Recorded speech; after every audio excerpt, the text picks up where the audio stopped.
Hello everyone, welcome to my channel. ಇವತ್ತು basic aari stitch ಹೇಗೆ ಹಾಕೋದು ಅಂತ ನೋಡೋಣ. ಇದಕ್ಕೆ ಚೈನ್ ಸ್ಟಿಚ್ ಅಂತ ಕೂಡ ಕರಿತೀವಿ. ಇದಕ್ಕೆ ಏನೇನು ಮೆಟೀರಿಯಲ್ ಬೇಕು ಅಂತ ನೋಡೋಣ. ಮೇಯ್ನ್ ಆಗಿ ಈ ರೀತಿ ನೀಡಲ್ ಬೇಕಾಗುತ್ತೆ. ತುಲಿಪ್ ನೀಡಲ್ಗಿಂತ ಈ ನೀಡಲ್ ತುಂಬ ಚೆನ್ನಾಗಿರುತ್ತೆ. ಇದಕ್ಕೆ ಬ್ರ್ಯಾಂಡ್ ನೇಮ್ ಅಂತ ಏನೂ ಇಲ್ಲ. ಈ ನೀಡಲ್ಗೆ ಈ ರೀತಿ ಸಿಲ್ಕ್ ಥ್ರೆಡ್ ಆಗಲಿ ಇಲ್ಲಾಂದರೆ ಪೈಪಿಂಗ್ ಥ್ರೆಡ್ ಆಗಲಿ ಈ ರೀತಿ ಸುತ್ತಕೊಂಡ್ರೆ ಚೆನ್ನಾಗಿ ಗ್ರಿಪ್ ಆಗಿ ಇರುತ್ತೆ. ಪ್ರೊಫೆಷ್ನಲ್ ಆಗಿ ವರ್ಕ್ ಮಾಡೋರು ಕೂಡ ಈ ನೀಡಲ್ನೇ ಯೂಸ್ ಮಾಡೋದು. ನೀಡಲಲ್ಲಿ ವೆರೈಟಿ ನೀಡಲ್ಸ್ ಇದೆ. ಆರಿ ವರ್ಕಲ್ಲಿ ಜಾಸ್ತಿ ಯೂಸ್ ಮಾಡೋದು ಅಂದರೆ ಈ ನೀಡಲ್ನೇ. ನೆಕ್ಸ್ಟ್ ಬಂದು ಸಿಲ್ಕ್ ಥ್ರೆಡ್. ಮಾರ್ಕೆಟಲ್ಲಿ ಎಷ್ಟೋ ಬ್ರ್ಯಾಂಡ್ಗಳು ಅವೈಲೇಬಲ್ ಇದ್ರೂ ಡಬಲ್ ಬೆಲ್ ಮತ್ತು ಬುಲೆಟ್ ನೀಡಲು ತುಂಬಾ ಚೆನ್ನಾಗಿರುತ್ತೆ. ಮತ್ತು ಇದರಲ್ಲಿ ವೆರೈಟಿ ಕಲರ್ಸ್ ಕೂಡ ಸಿಗುತ್ತೆ. ಇದಾದಮೇಲೆ ಸಿಲ್ಕ್ ಥ್ರೆಡ್. ಸಿಲ್ಕ್ ಥ್ರೆಡಲ್ಲೂ ಕೂಡ ವೆರೈಟಿ ಶೇಡ್ ಸಿಗುತ್ತೆ, ವೆರೈಟಿ ಬ್ರ್ಯಾಂಡ್ ಸಿಗುತ್ತೆ. ಅದರಲ್ಲಿ ದಯಾಳ್ಜಿ ಮತ್ತು A1 ಬ್ರ್ಯಾಂಡ್ ತುಂಬ ಚೆನ್ನಾಗಿರುತ್ತೆ. ಇದಾದಮೇಲೆ ಸೀವಿಂಗ್ ಥ್ರೆಡ್. ಇದು ಬಂದು ಸ್ಟಾರ್ಟಿಂಗಲ್ಲಿ ನಮಗೆ ಸಿಲ್ಕ್ ಥ್ರೆಡ್ ಮತ್ತು ಜರಿ ಥ್ರೆಡ್ ಎರಡನ್ನೂ ಹ್ಯಾಂಡಲ್ ಮಾಡೋದು ತುಂಬ ಕಷ್ಟ ಆಗುತ್ತೆ. ಆದ್ದರಿಂದ ನಾವು ಫಸ್ಟು ಸೀವಿಂಗ್ ಥ್ರೆಡಲ್ಲೇ ಪ್ರಾಕ್ಟೀಸ್ ಮಾಡಬೇಕು. ಇದಾದಮೇಲೆ ಕಟ್ಟರ್. ಸೀವಿಂಗ್ ಥ್ರೆಡ್ನ ಡಬಲ್ ಸ್ಟಾನ್ಸ್ ತೊಗೊಂಡು ಈ ರೀತಿ ನಾಟ್ ಹಾಕೊಳ್ಬೇಕು. ನೋಡಿ, ಈ ರೀತಿ ನಾಟ್ ಹಾಕೋಬೇಕು. ಇದಾದಮೇಲೆ ಸ್ವಲ್ಪ ಈ ರೀತಿ ಪ್ರಾಕ್ಟೀಸ್ ಮಾಡ್ಕೊಳ್ಬೇಕು. ನಾವು ಸ್ಟ್ಯಾಂಡ್ ಕೆಳಗೆ ಈ ರೀತಿನೇ ಹಾಕೋದು. ಈ ರೀತಿ ಸ್ವಲ್ಪ ಚೆನ್ನಾಗಿ ಪ್ರಾಕ್ಟೀಸ್ ಮಾಡಿಕೊಂಡ್ರೆ ಚೆನ್ನಾಗಿರುತ್ತೆ. ನೋಡಿ, ಮತ್ತೆ ತೋರಿಸ್ತಾ ಇದ್ದೀನಿ ನೋಡಿ. ಈ ರೀತಿ ನಾಟ್ನ ಕೈಯಲ್ಲಿ ಹಿಡ್ಕೊಂಡು ಈ ರೀತಿ ಹಾಕಬೇಕು.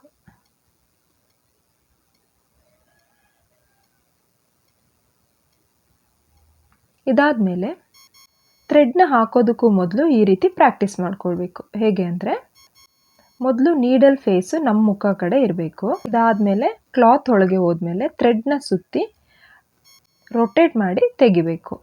ಇದನ್ನು ನಾನು ನಿಮಗೆ ಕ್ಲಾತಲ್ಲಿ ಮಾಡಿ ತೋರಿಸ್ತೀನಿ ನೋಡಿ. ಇದನ್ನು ಚೆನ್ನಾಗಿ ಪ್ರಾಕ್ಟೀಸ್ ಮಾಡಬೇಕು. ಫಸ್ಟ್ ಈ ರೀತಿ ಫೇಸ್ ನಮ್ಮ ಕಡೆ ಇರಬೇಕು, ಆ ರೀತಿ ಚುಚ್ಚೋದು. ಮತ್ತು ಥ್ರೆಡ್ನ ಕೆಳಗೆಯಿಂದ ಆ ನೀಡಲ್ಗೆ ಸುತ್ತೋದು, ಅದನ್ನು ರೊಟೇಟ್ ಮಾಡೋದು. ತೆಗಿಬೇಕಾದ್ರೆ ಫೇಸು ನಮ್ಮ ಕಡೆನೇ ಇರಬೇಕು, ಆ ರೀತಿ ರೊಟೇಟ್ ಮಾಡೋದು.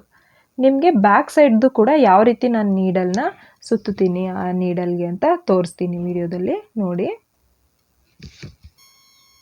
ಎಲ್ಲ ಸ್ಟಿಚ್ ಕೂಡ ಇದ್ರ ಬೇಸ್ ಮೇಲೆ ಇರುತ್ತೆ. ಆದ್ದರಿಂದ ಇದನ್ನು ನಾವು ಎಷ್ಟು ಪ್ರಾಕ್ಟೀಸ್ ಮಾಡ್ತೀವೋ ಅಷ್ಟು ನೀಟಾಗಿ ಎಲ್ಲ ವರ್ಕ್ ಕೂಡ ಬರುತ್ತೆ.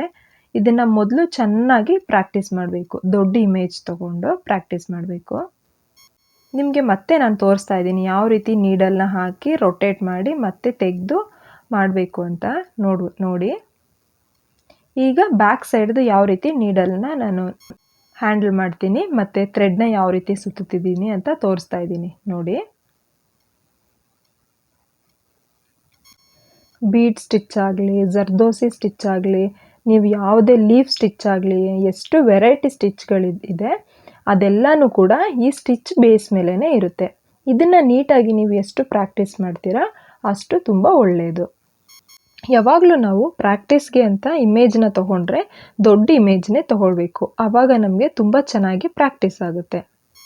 ಆರಿ ವರ್ಕ್ ಕ್ಲಾಸ್ಗೆ ಜಾಯ್ನ್ ಆಗೋದಕ್ಕೆ ಯಾರಿಗಾದರೂ ಇಂಟ್ರೆಸ್ಟ್ ಇದ್ದರೆ ಕಾಂಟ್ಯಾಕ್ಟ್ ಮಾಡಿ.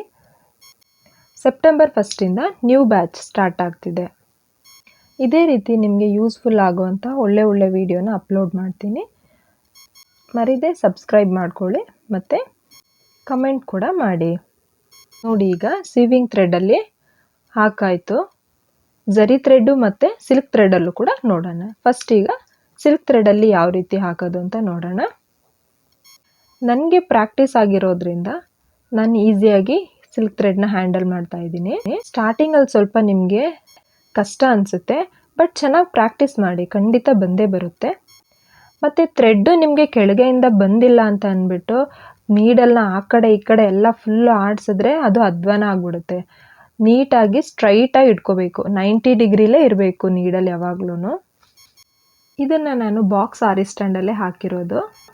ಕ್ಲಾತ್ ಹೇಗೆ ಫಿಕ್ಸ್ ಮಾಡೋದು ಅಂತ ಈಗಾಗಲೇ ಒಂದು ವಿಡಿಯೋನ ಅಪ್ಲೋಡ್ ಮಾಡಿದ್ದೀನಿ, ಅದರಲ್ಲಿ ನೋಡಿ. ಇನ್ನೂ ಯಾವುದಾದ್ರೂ ವಿಡಿಯೋ ರಿಕ್ವೆಸ್ಟ್ ಇದ್ದರೆ ಕಮೆಂಟ್ ಮಾಡಿ, ಖಂಡಿತ ಮಾಡೋಣ. ನೋಡಿದ್ರಲ್ಲ ಪ್ರಾಕ್ಟೀಸ್ ಮಾಡಿರೋದಕ್ಕೆ ಎಷ್ಟು ಚೆನ್ನಾಗಿ ಬರ್ತಿದೆ ಅಂತ.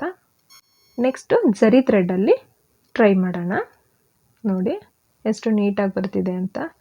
ಈ ಜರಿ ಥ್ರೆಡ್ಡಲ್ಲೇ ಬ್ಲೌಸ್ದು ಔಟ್ಲೈನ್ ಎಲ್ಲ ಕೊಡುವಂಥದ್ದು. ಈ ವಿಡಿಯೋ ನಿಮ್ಮೆಲ್ರಿಗೂ ತುಂಬ ಯೂಸ್ಫುಲ್ ಆಗಿದೆ ಅಂತ ಅಂದ್ಕೊಂಡಿದ್ದೀನಿ. ಇದೇ ರೀತಿ ವಿಡಿಯೋನ ನೋಡೋದಕ್ಕೆ ಲೈಕ್, ಶೇರ್ ಆ್ಯಂಡ್ ಕಮೆಂಟ್ ಮಾಡಿ. ಮರಿದೇನೆ ಸಬ್ಸ್ಕ್ರೈಬ್ ಮಾಡಿ. Thanks for watching.